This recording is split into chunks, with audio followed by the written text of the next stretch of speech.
حدیث میں آتا ہے کہ نبی کریم سرور دو عالم صلی اللہ علیہ وسلم نے ایک صحابی ہیں شداد ابن اوس رضی اللہ تعالیٰ عنہ، ان سے فرمایا تھا کہ لوگ جو دنیا کے لوگ ہیں وہ اپنے خزانے جمع کر رہے ہیں دولت کے، تو میں تمہیں یہ کہتا ہوں کہ میں تمہیں کچھ ایسے خزانے بتاتا ہوں کہ تم ان کو جمع کرنے کی فکر کرو، اور پھر یہ دعا تلقین فرما کہ یہ دعا مانگا کرو اللہ تعالیٰ سے، یعنی ان میں سے جو چیزیں مانگی گئی ہیں ان میں سے ہر ایک چیز ایک عظیم خزانہ ہے دنیا و آخرت۔ تو اس میں پہلے فرمایا تھا کہ اللہم انی اسألک الثبات فی الامر واسألک عظیمت الرشد، تو پہلی چیز یہ مانگی تھی کہ مجھے استقامت عطا فرمائے دین میں، بلکہ جیسے میں نے پہلے عرض کیا تھا کہ امر کا لفظ استعمال ہوا ہے، اس کے معنی یہ بھی ہو سکتے ہیں کہ دین میں مجھے استقامت عطا فرمائیے، اور یہ معنی بھی ہو سکتے ہیں کہ ہر کام میں جو میں کروں استقامت عطا فرمائے، یعنی دنیا کے کاموں میں بھی استقامت کی ضرورت جس طرح دین کے کاموں میں ہے اسی طرح دنیا کے کاموں میں بھی۔ یہ جو بعض لوگوں میں عادت ہوتی ہے کہ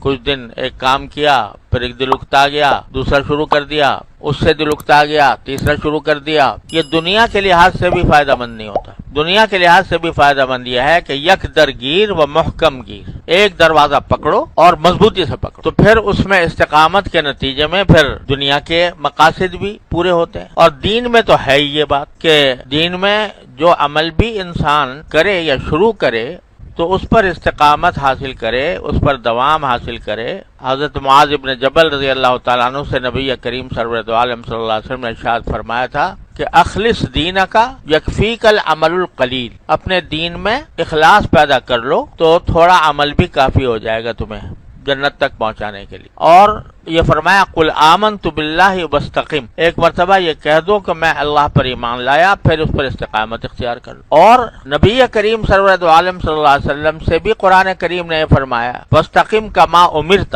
کہ تمہیں ویسے ہی استقامت اختیار رکھو اپنے دین کے معاملے میں اور اپنے تبلیغ و دعوت کے معاملے میں جیسا تمہیں حکم دیا گیا ہے، استقم کما امرت۔ اور ایک حدیث میں آتا ہے، یہ آیت جو ہے سورہ ہود کی آیت ہے، اور ایک حدیث میں آتا ہے کہ رسول کریم صلی اللہ علیہ وسلم نے فرمایا کہ مجھے سورہ ہود نے بوڑھا کر دیا، یعنی سورہ ہود کی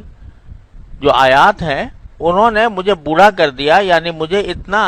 اس کا میرے اوپر بوجھ رہا اور اس کی ذمہ داری کا اتنا احساس رہا کہ اس نے مجھے بوڑھا کر دیا۔ بعض حضرات یہ سمجھے کہ سورہ ہود کے اندر اللہ تبارک و تعالیٰ نے پچھلے انبیاء کرام علیہ والسلام کا ذکر کیا ہے اور پچھلی قوموں کا کس طرح ان کو ہلاک کیا گیا، اور بڑی تفصیل سے بتایا ہے کہ کون سی قوم کو کس طرح جب دعوت دی گئی انہوں نے انکار کیا تو پھر اللہ تعالیٰ نے ان پر عذاب نازل کیا، تو وہ بہت سارے واقعات بیان کیے ہیں۔ تو بعض حضرات نے یہ کہا کہ رسول کریم صلی اللہ علیہ وسلم نے مجھے فرمایا کہ سورہ ہود نے مجھے بوڑھا کر دیا، اس کا مقصد یہ ہے کہ اس سورہ ہود میں جو پچھلی اقوام کا ذکر ہے کہ ان کو کس طرح عذاب دیا گیا، اس کے تصور سے میں بوڑھا ہو گیا کہ کہیں ایسا نہ ہو کہ میری امت کے اوپر بھی کوئی عذاب آ جائے۔ لیکن زیادہ تر مفسرین کا کہنا یہ ہے کہ نہیں، بلکہ یہ جو آیت ہے سورہ ہود کے اندر فاستقم کما امرت، کہ جیسے تمہیں حکم دیا گیا ہے اس پر استقامت اختیار کرو۔ اب استقامت میں یہ بات بھی داخل ہے کہ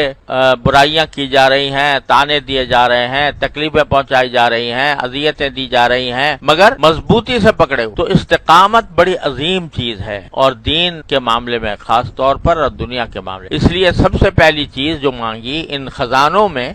وہ خزانہ کیا ہے؟ الثبات فی الامر، کہ مجھے استقامت عطا فرما، جو کام بھی کروں استقامت کے ساتھ کروں۔ پھر دوسری چیز اسألک عظیمت الرشد، کہ میں آپ سے مانگتا ہوں کہ بھلائی کے کام کے اندر مجھے عزم سمیم عطا ہو جائے، ارادے جو پیدا ہوں وہ اچھائی کے ہوں، بھلائی کے ہوں۔ اور جیسا میں نے عرض کیا تھا کہ رشد کے معنی جو ہے نا وہ یہ ہے کہ کوئی بھی کام جس طرح کرنا چاہیے اس طرح مجھے کرنے کی توفیق ہو جائے اور اس کا ارادہ ہو جائے۔ اس کے بعد جو ہے یہ دو باتوں کا میں پچھلے دنوں تفصیل سے عرض کر چکا ہوں، اللہ تبارک و تعالیٰ اپنے رحمت سے ہمیں عطا فرما دے، ثبات بھی عطا فرمائے اور عظیمت الرشد بھی عطا فرمائے۔ تیسری چیز یا تیسرا خزانہ جس کو آپ نے خزانہ فرمایا وہ کیا ہے؟ اسألک شکر نعمتک، کہ میں آپ ہی سے مانگتا ہوں کہ مجھے آپ کی نعمتوں پر شکر کی توفیق ہو جائے، یہ آپ سے مانگتا ہوں، کیونکہ کوئی کام آپ کی توفیق کے بغیر ہو نہیں سکتا۔ نعمتیں آپ کی بے شمار ہیں، انسان اگر اپنے وجود پر بھی غور کرے تو صبح سے لے کر شام تک وہ اللہ تعالی کی نعمتوں کی بارش میں جی رہا ہے۔ اس کا جسم کا ایک ایک عضو ایک عظیم نعمت ہے، ایک عظیم جہان ہے، ایک عظیم کائنات ہے، ایک عظیم مشینری ہے جو اللہ تعالیٰ نے دے رکھی ہے۔ ہاتھ ہو، پاؤں ہو، آنکھ ہو، کان ہو، ناک ہو، پتہ اس وقت چلتا ہے نعمت کی قدر اس وقت ہوتی ہے جب کبھی ان اعضاء میں کوئی خلل واقع ہو جائے،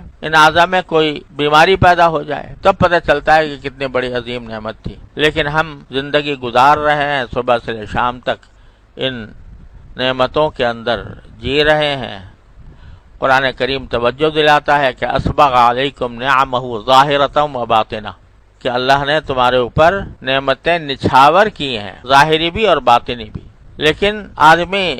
ان ساری نعمتوں کو استعمال بھی کرتا ہے، دن رات استعمال کر رہا ہے، لیکن شکر کی توفیق بہت کم لوگوں کو ہوتی ہے۔ تو اللہ تبارک و تعالیٰ ہی سے مانگا کہ آپ اپنی نعمتوں کے شکر کی مجھے توفیق عطا فرمائیے۔ تو اللہ تبارک و تعالیٰ سے خزانہ مانگو۔ کیا خزانہ مانگو؟ اے اللہ آپ کی نعمت کا شکر مجھے عطا فرمائیے، شکر گزار بندہ بنائیے، جو بندگی کی لازمی خصوصیت ہے وہ عطا فرمائیے۔ اور دوسرا یہ کہ عبادت کا حسن عطا فرما دیجئے کہ اس میں اخلاص بھی ہو، اللہ کے سوا کسی اور کی رضامندی مقصود نہ ہو، اور اس کے ساتھ اللہ تعالیٰ کے حضوری کے تصور کے ساتھ۔ اللہ تعالیٰ اپنی رحمت سے ہم سب کو عطا فرمائے۔